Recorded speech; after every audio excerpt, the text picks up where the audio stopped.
जय श्री कृष्ण एवरीवन, कैसे हैं आप सब लोग। आई होप आप सब बहुत ही अच्छे होंगे। दोस्तों, आज आया है सीए फाउंडेशन मे 25 का रिजल्ट। और इस टाइम हमारे इंस्टीट्यूट ने फाउंडेशन में रैंक्स इंट्रोड्यूस करी है and I am so glad कि हमारे साथ एक रैंकर बैठे हुए हैं, अभिनव, जिन्होंने फाउंडेशन मे 25 में रैंक 10। राइट अभिनव, ठीक बोल रहा हूँ? हाँ सर। 10th रैंक सिक्योर किया है, तो बहुत सारी बातें करने वाले हैं कि किस तरीके से पढ़ाई की थी और कैसे आती है रैंक, क्योंकि मेरी नहीं आई थी। मुझे आज लिटरली इतनी खुशी हो रही है कि मेरे किसी स्टूडेंट की रैंक आई है। ठीक है, मुझे लग रहा है कि हाँ भाई, मेरी रैंक आ गई है, क्योंकि मेरे तो प्रिपरेशन के टाइम पे नहीं आ पाई थी। तो आई एम सो ग्लैड कि एक तो इंस्टीट्यूट ने रैंक्स को इंट्रोड्यूस किया है एंड उसी टाइम पे मेरे एक स्टूडेंट की रैंक आ गई है। तो बहुत बातें करेंगे। सबसे पहले अभिनव, मैनी मैनी कॉन्ग्रेचुलेशन दोस्त। राइट, क्या ही सर सही फोड़ा है। ओके, आई होप घर में सब के सब बहुत खुश होंगे। बहुत मेहनत बहुत करी थी।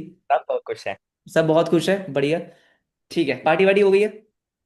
पार्टी, हाँ, आज रात होना है। अभी आज रात होना बाकी है। अभी तो सर, अभी तो बहुत दिन चलेगी पार्टी। ठीक है। ओके, तो सबसे पहले दोस्त, कितने मार्क्स आए हैं? इंडिविजुअल सब्जेक्ट्स में कितने मार्क्स आए हैं? टोटल मार्क्स कितने आए? एक एक करके आराम से बताओ। सर टोटल तो 347 आ गया। ठीक है। अकाउंटिंग में 83, हम्म। इकोनॉमिक्स में 93, और लॉ में 79, और मैथ्स में 92। मैथ्स में 92? मतलब इस बार जो एक्चुअली में सारा का सारा डिस्कशन हो रहा था वो मैथ्स के अराउंड हो रहा था कि यार मैथ्स पेपर बहुत खराब आया है और मैथ्स की वजह से बहुत सारे बच्चे कहीं ना कहीं अटके हैं। राइट, ठीक है। तो 11 12 में मैथ्स आपके पास था? नहीं सर, मैं मैथ्स ड्रॉप किया था। मैथ्स ड्रॉप किया था, उसके बाद मैथ्स में 92 है। तो दिस शोज कि कितना ही मेहनत किया होगा। मतलब अगर ऐसे पेपर थैंक यू। में जब बच्चे बोल रहे हैं कि पेपर इतना मुश्किल आया, तुमने मैथ्स में 92 स्कोर किया, इकोनॉमिक्स में 93 है। हाँ जनरली सर। इकोनॉमिक्स में अच्छे मार्क्स आते हैं, लेकिन इस बार मुझे बहुत सारे बच्चों के ऐसे नहीं दिखे कि बहुत सारे बच्चों के बहुत अच्छे मार्क्स आए हैं। तो इकोनॉमिक्स में 93 मार्क्स है, फैंटास्टिक जॉब। एंड अकाउंट्स में आपके 80? 83। 83, बहुत ही बढ़िया यार, मजा ही आ गया। राइट, तो सबसे पहले ये बता दो कि कैसे, ठीक है, क्या करना पड़ता है कि इतने मार्क्स लेकर आए हैं। तो स्टार्टिंग से डिस्कस करेंगे, प्रिपरेशन शुरू कब किया। पहला क्वेश्चन तो ये है। मैं 12th के बाद प्रिपरेशन शुरू किया। हमारा सीबीएसई बोर्ड एग्जाम 29 मार्च को खत्म हो गया। उसके बाद ही प्रिपरेशन एक्चुअली चालू किया। वेट, 29 मार्च के बाद तुमने मे का अटेम्प्ट दिया है? हाँ सर। तो बिना वो कोई विश्वास नहीं करेगा इस प्रीवियसली बात का। रजिस्टर किया था। क्या किया था? रजिस्टर किया था वो, जनवरी और मार्च में रजिस्टर किया था एग्जाम के लिए। ओके, तो basically what you are trying to say is कि तुमने 2 महीने में फाउंडेशन प्रिपेयर किया है? हाँ सर। अच्छा ठीक है। रुक जाओ, ये मुझे भी नहीं पता था। ठीक है, तो तुमने अप्रैल मतलब मार्च में खत्म हुआ, अप्रैल पढ़ा है और मई में एग्जाम दिया है। हाँ सर। लॉ, सबसे पहले देखो अकाउंट्स ही को मुझे लगता है, ठीक है, आई थिंक तुम्हारा 11 12 का बेस स्ट्रांग होगा, बाकी तुमने क्लासेस देखी, वो हो गया। तो पहली बात तो ये बताओ कि ये 2 महीने में तुमने क्लासेस भी देखा, रिवीजन भी किया, कैसे? सर एक्चुअली मैं क्लासेस लिया तो 12th के स्टार्टिंग में, हाँ ओके, पर हाँ पूरा तो वेट नहीं वेट देख वेट, सकता। Everybody everybody everybody wait. ठीक है, क्योंकि मैं खुद बहुत कंफ्यूज हो गया। वेट, तो ये बताओ कि जो प्रिपरेशन है, प्रिपरेशन का मतलब कि तुमने सीए फाउंडेशन के लिए तैयारी जो शुरू की है वो 12th के स्टार्टिंग से किया है? हाँ सर। पर वहां से शुरू एक्चुअली करो। प्रिपरेशन तो वो सीबीएसई के बाद। सिलेबस आपने क्या 12th के साथ साथ ही खत्म कर दिया था? हाँ सर, 70% मैंने खत्म किया, वो इम्पोर्टेंट टॉपिक्स तो कवर किया। और सीबीएस 12th के बाद हम एक बार फिर पढ़ लिया। ठीक है, ओके ठीक है, तो मैं पहले आपसे आराम से पूछता हूँ। आपने सीए फाउंडेशन के लिए 12th के साथ प्रिपेयर करना स्टार्ट कर दिया, राइट? हाँ सर। राइट, तो कैसे 12th के साथ आपने कैसे प्रिपेयर किया? क्लासेस ले लिया था? तो मेरा जो बैच था, so Abhinav is from the paid batch, right, ठीक है। तो अभिनव ने पेड बैच परचेज किया था अकाउंट्स एंड इकोनॉमिक्स का। कब परचेज किया था? वो जून 2024 में। राइट, सो जून 2024 में बैच में एनरोल कर लिया था। राइट, ठीक है। एंड उसके साथ साथ आपने मतलब 12th के साथ साथ क्लासेस को देखना स्टार्ट किया। हाँ करेक्ट सर। है। सिलेबस क्लासेस कब खत्म हो गया? सिलेबस तो अक्टूबर में खत्म हो गया। परफेक्ट। ठीक है, तो आपने क्लासेस देखी, पहली क्वेश्चन ये है सब बच्चों के हाँ लिए। सर। क्या आपने जो क्लासेस, डिटेल्ड क्लासेस हमने करा, वो सारी क्लासेस आपने प्रॉपरली देखी? हाँ सर।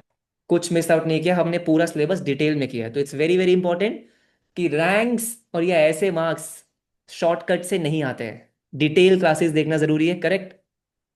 हाँ सर। ठीक है, ओके, तो डिटेल क्लासेस कर लिया, उसके बाद? उसके बाद तो हम एक एक महीना के लिए 12th और सीए फाउंडेशन में खुद पढ़ लिया, एक महीना के लिए। और ठीक है। दिसंबर के बाद हमारा बोर्ड के लिए फोकस किया। हम्म। और बोर्ड के बाद असली प्रिपरेशन स्टार्ट हुई। असली प्रिपरेशन का क्या मतलब है, कैसे किया असली प्रिपरेशन, वो सर बताओ। वो तो जून से अक्टूबर तक 12th और सीए फाउंडेशन पढ़ा ना, ठीक तो है। वो एक माइंडसेट से पढ़ा नहीं। अच्छा। चलो समय है, अब पढ़ी नहीं तो मार्च के बाद समय है, उस माइंडसेट से पढ़ा। पर मार्च के बाद हम पूरा का पूरा समय सीए फाउंडेशन में समय दिया। तो उस टाइम पे क्लासेस तो हो चुका था आपका, तो उस टाइम पे किया हाँ क्या? सर। मतलब यूट्यूब से रिवीजन देखा, क्या किया एक्चुअली में उस 1.5 महीने में आपने क्या आपका किया? वन शॉट आपका वन शॉट्स देखा था। रिवीजन पर्पस के लिए? हाँ सर। तो one shots are for revision. हाँ सर। ये मैं बाकी बच्चों को बता रहा हूँ, ठीक है, क्योंकि बहुत सारे बच्चे क्या करते हैं कि वन शॉट देखा, हाँ हमारा सिलेबस हो गया। सिलेबस अलग है, वन शॉट अलग है, वन शॉट से रिवीजन होता है, करेक्ट अभिनव? हाँ सर। ठीक है, तो आपने मेरा वन शॉट देखा, लॉ और मैथ्स का भी फिर सेम ही किया एक आपने? बार तो एक बार तो पूरा एक बार तो सिलेबस पूरा करके ही वन शॉट्स देखना है। परफेक्ट, हाँ, तो भैया कि पहले आराम से सिलेबस समझो, उसके बाद वन शॉट से रिवीजन कर लिया। फैंटास्टिक, ठीक है।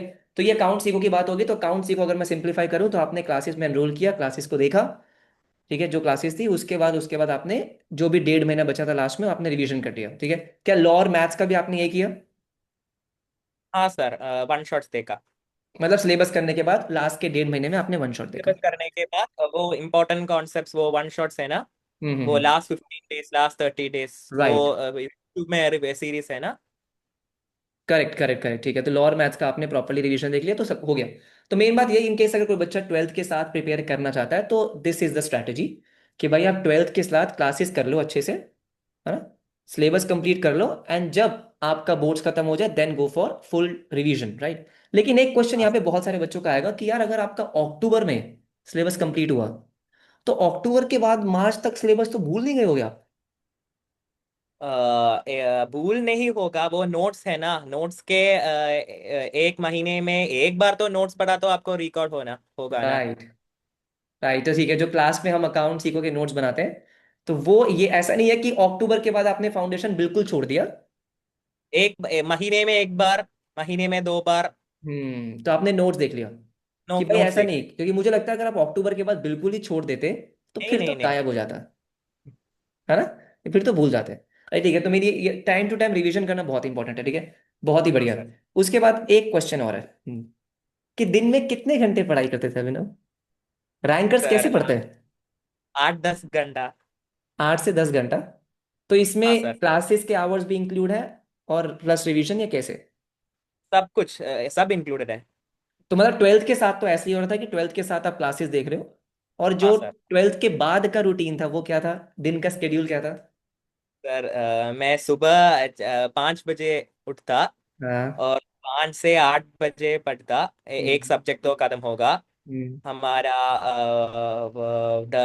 9 बजे से 12 बजे से एक सब्जेक्ट तक, एक ओके। सब्जेक्ट से लॉ। लॉ तो मैं शाम नाश्ता के बाद करना तो नींद आया, सो 9 to 12 में लॉ पढ़ता। सो हाँ। एक 1 बजे से 4 बजे तक मैथ्स और इकोनॉमिक्स। और 5 बजे से 8 बजे तक एक सब्जेक्ट।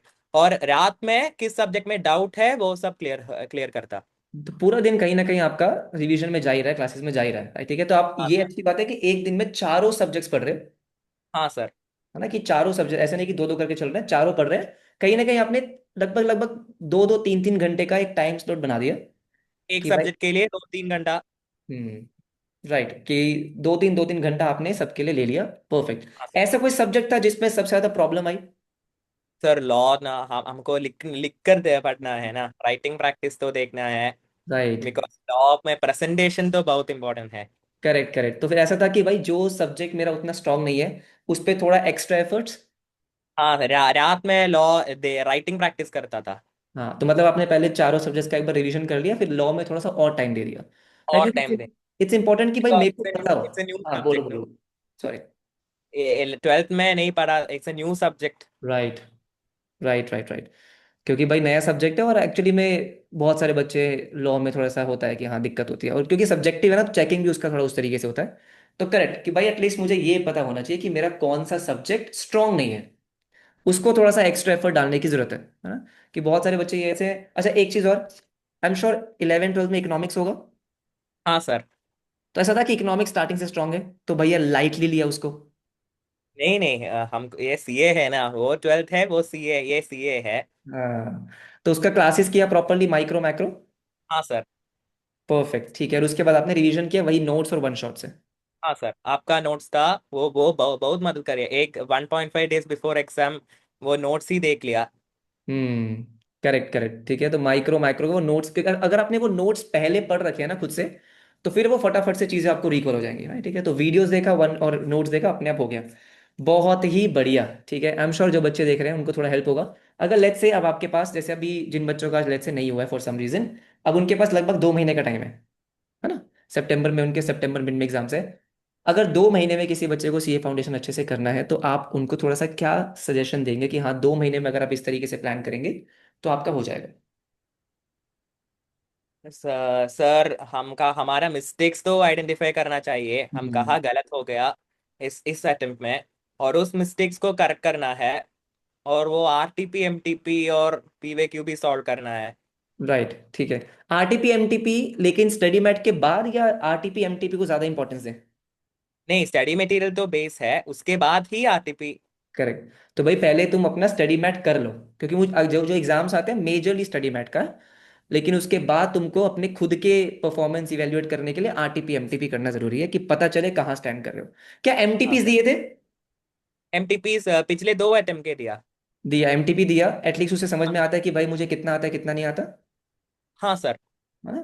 ठीक है, क्योंकि क्या होता है कि बहुत सारे बच्चे ऐसे एमटीपीज नहीं देते, तो पता ही नहीं चलता कि भाई मैं कहाँ स्टैंड करता हूँ, कि भाई कहाँ मिस्टेक हो रही है कहाँ नहीं हो रही है। तो जरूरी है कुछ तो दो, या तो पीवाई क्यू सॉल्व करो या एमटीपीज दो, दोनों में से कुछ तो सॉल्व करने। आई थिंक क्लास में हम पीवाई क्यू तो सॉल्व कर लेते थे, लेकिन हाँ हाँ सर। एमटीपी आपने खुद से दिया, बहुत ही बढ़िया। राइट अभिनव, बहुत मजा आया आपसे बात करके, एंड आई एम श्योर कि इंटरमीडिएट में मैं कहीं आपकी वीडियो देख रहा हूँ कि हाँ इंटरमीडिएट में भी अभिनव की रैंक आई है। तो all the thank you. Best wishes for intermediate. Right. Thank you. And many many congratulations. बाकी यस, अच्छे से इसी तरीके से मेहनत करनी है, जैसे हाँ सर। आपने फाउंडेशन में करी है वैसे ही इंटर में करना है। अभी रेगुलर कॉलेज जा रहे हो या फिर मेन नहीं फोकस सर, सीए पे? अब घर में हूँ। तो कॉलेज अपना ओपन से, या मेन हमारा जो है वो ओपन ओपन से करूँ। ओपन से करके मेन फोकस सीए पे रहने वाला है? फैंटास्टिक, बहुत ही बढ़िया, congratulations. Thank and you sir. Yes मिलते हैं अभिनव, मिठाई खाने आता हूँ मैं जल्दी। ठीक है। Thank you so much.